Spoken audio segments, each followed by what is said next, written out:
Hey y'all, welcome back to my channel. So today we have a fun little video. So I have been wanting to try out Kayali Fragrances for a long time, but I'm a little late to the party, but it's better late than never. So I'm going to be showing you guys my Kayali collection.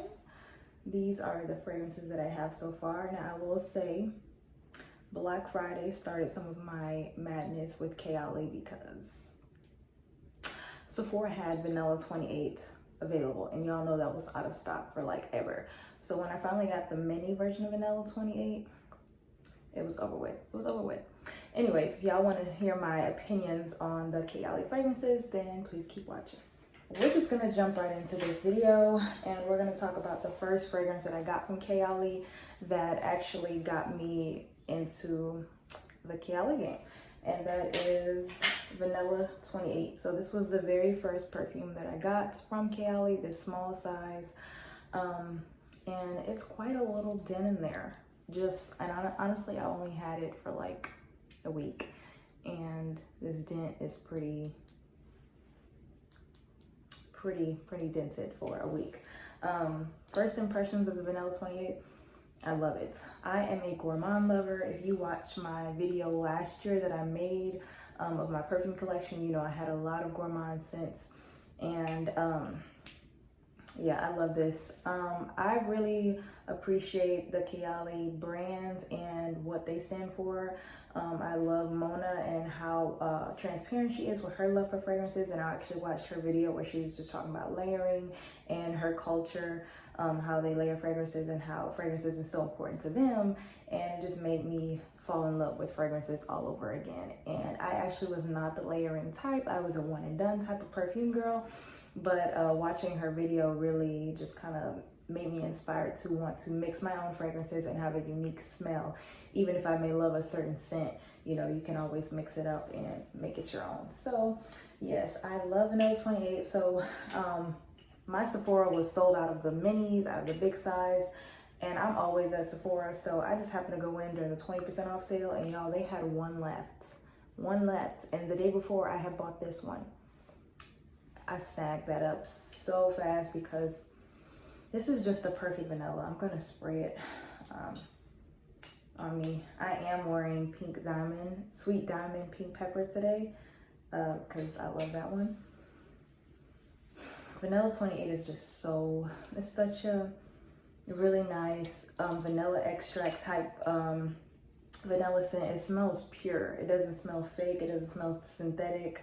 I'm gonna actually get my box to show you guys the notes. So for the Vanilla 28, it's 5 notes that are on here.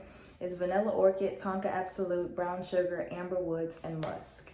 And y'all know I love me some amber. My signature scent for the longest time, which is Paco Rabanne Olympia Intense, has full of amber. I love amber, anything. So this is a really nice, deep vanilla with some depth to it that I think you can mix with a lot of fragrances. Love this one. The next one that I fell in love with, which I also got a mini of first during the sale, is Deja Vu White Flower. And I am not a white floral person at all. I don't even really care for any of the main white floral scents like Orange Blossom, Gardenia. I want to say Tuberose is a white floral. It normally just kind of gets, it's like very heady, and it makes me have a headache. It makes me kind of feel sick. But when I smell this, y'all, this makes me want to like get married again just so I can wear this scent. It is such a beautiful scent. I really could see a bride wearing this on her wedding day. It honestly is just so beautiful. It starts off very citrusy in the opening. Let me spray it here. It starts off very citrusy. I definitely could smell that orange blossom. It smells like kind of like champagne, like sparkling. It's like a sparkling citrusy white flower. I really think I really think that citrus note, which this has, one box. This one has Gardenia, Jasmine Absolute, Orange Flower, Tuberose, Infusion, and Tahitian Vanilla. And I also heard that this has Pear in it. Their website has more notes, so I'll link the notes down below all of them because they only list 5 on the box. But this one actually has pear in it and you can smell it. And so I think that that fruity, citrusy note in the beginning, and that sparkling like champagne booziness, I guess you would say, really balances out the white flower, and it's not so heady. You can really tolerate it. So I love this. This is a beautiful, bridal, feminine, womanly scent. I think if you're just trying to get into white florals, this is perfect because it does not give you a headache. Okay, so the next scent that I love, this just got here today, y'all, and I've just been in love with it. I've been smelling myself all day because as soon as it got here, I rushed to the mailbox and I was like, y'all, this smells so good. So this is Sweet Diamond Pink Pepper, and this is supposed to be a rose gourmand type of scent. It has I know one of the notes is pink pepper, bergamot, saffron, Bulgarian rose, vanilla orchid, and sandalwood. I definitely can smell that saffron because saffron is also in one of my other favorite scents, which is Baccarat Rouge 540, and I can smell the saffron deep in Baccarat Rouge, and so I can really pick out that note in this one. But it's so smooth. I have it on today. Smells so good.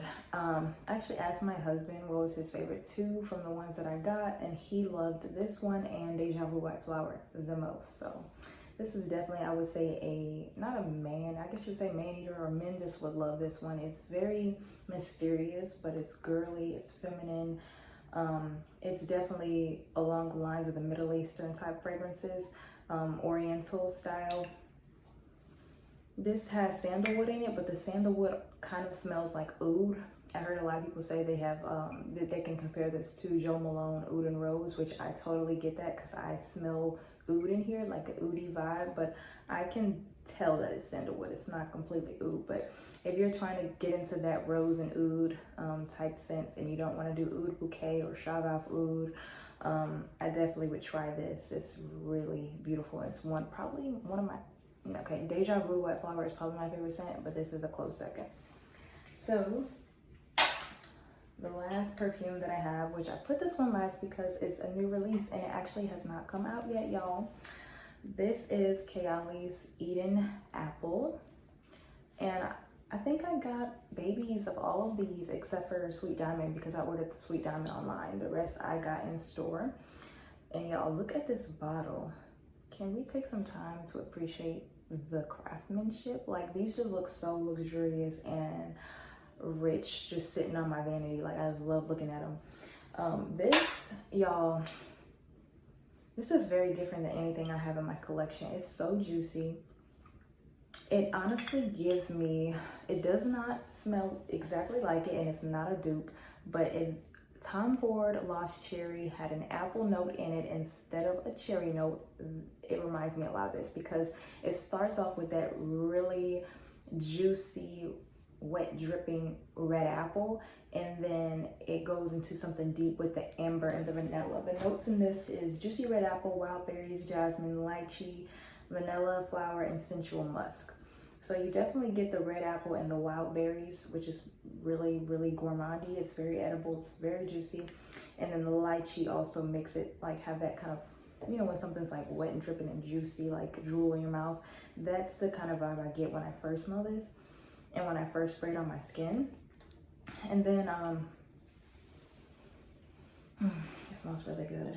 And then it kind of dries down into something very kind of sensual, something very deep. And I'm glad that none of her fragrances kind of stay the same. It's not like a, you know, first spray, that's what you get all day. It definitely dies down and becomes much more complex, which is something I can really appreciate. And all of her fragrances, honestly, they are not heady. And I know some people like have a hard time getting into fragrances because they have allergies or because their partner doesn't like anything too strong or they don't like anything too strong in themselves. So I can say all of the Kayali fragrances, they're really good with projecting and being quite long lasting, to be honest, except for the vanilla. The vanilla doesn't really last like super long, but the pink Sweet Diamond Pink Pepper, the Deja Vu White Flower, and the Eden on me lasts for hours. Like I'll say 5 to 6 hours. And the one that lasts the longest is the Sweet Diamond Pink Pepper, because I put that baby on at 10 a.m. when it came in the mail, and it's almost 8 o'clock, so it lasts pretty long. But this one is so beautiful. I definitely think you should try this out when it comes out. I believe it launches on December 8th or December 9th. But check your local Sephora, because mine's had it in stock, and I was like, what? I gotta get this because I know it's gonna be sold out like Vanilla 28, and I'm not gonna be able to get it to the year 3000. So I love Kayali Fragrances. I definitely approve. I think they're beautiful if you're just getting into fragrances, and or if you've been into fragrances and you want to up your collection and, you know, add some new things. These are also great for layering. So like if you have any of your Tom Fords, your Baccarat Rouges, not your Baccarat Rouges, your Maison Franchise Kirk de Jean fragrances, any fragrances that you like, your designer fragrances, and you want to just make them your own. Kayali really has those fragrances that are good for mixing. Now, I don't own Elixir 11, Citrus, I believe 08 or 01. I don't own Invite Only. There's, or the Utopia Cocoa. I want to try those so bad, but until I do, I hope you guys enjoyed my little Kayali fragrance collection, and comment down below and let me know which Kayali fragrance is your favorite, and I'll see you guys in my next video. Bye.